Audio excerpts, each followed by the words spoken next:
प्रयागराज में बाढ़ बारिश ने लोगों का हाल बेहाल कर रखा है। तस्वीरों में देखा जा सकता है प्रयागराज की तबाही का मंजर। न सड़कें नजर आ रही हैं, न घर, और तो और लोगों ने नाव चलाना चालू कर दिया है सड़कों पर। प्रयागराज में आई बाढ़ ने शहर को झकझोर दिया है, लेकिन राहत की बात यह है कि शासन प्रशासन, एनडीआरएफ, एसडीआरएफ, स्वयंसेवी संस्थाएं और आम जनता सबने मिलकर आपदा का डटकर सामना किया।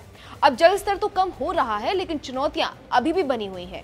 लेकिन प्रयागराज के लोग फिर से जीवन को संवारने में जुट गए हैं। प्रयागराज इस समय एक बड़ी प्राकृतिक आपदा से उबर रहा है। गंगा और यमुना दोनों नदियों के जलस्तर के खतरे के निशान से ऊपर चले जाने के बाद आई भीषण बाढ़ से शहर की बड़ी आबादी प्रभावित हुई है। अब जबकि नदियों का रौद्र रूप कम होता जा रहा है, जिंदगी धीरे धीरे फिर से अपनी सामान्य रफ्तार पकड़ रही है।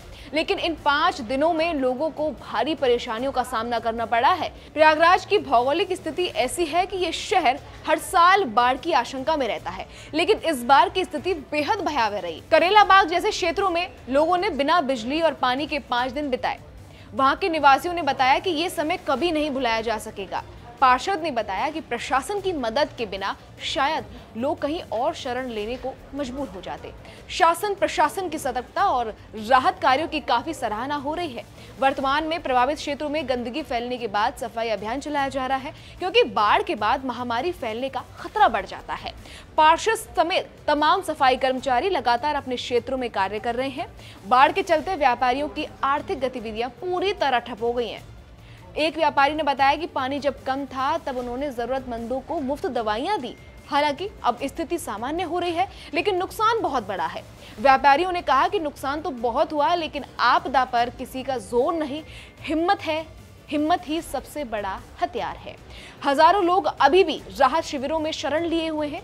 डॉक्टरों और प्रशासनिक अमले की टीमें लगातार कैंपों में मौजूद हैं और जरूरी सहायता प्रदान कर रहे हैं। जब तक घरों में पानी पूरी तरह से नहीं उतर जाता, लोग वहीं रहेंगे।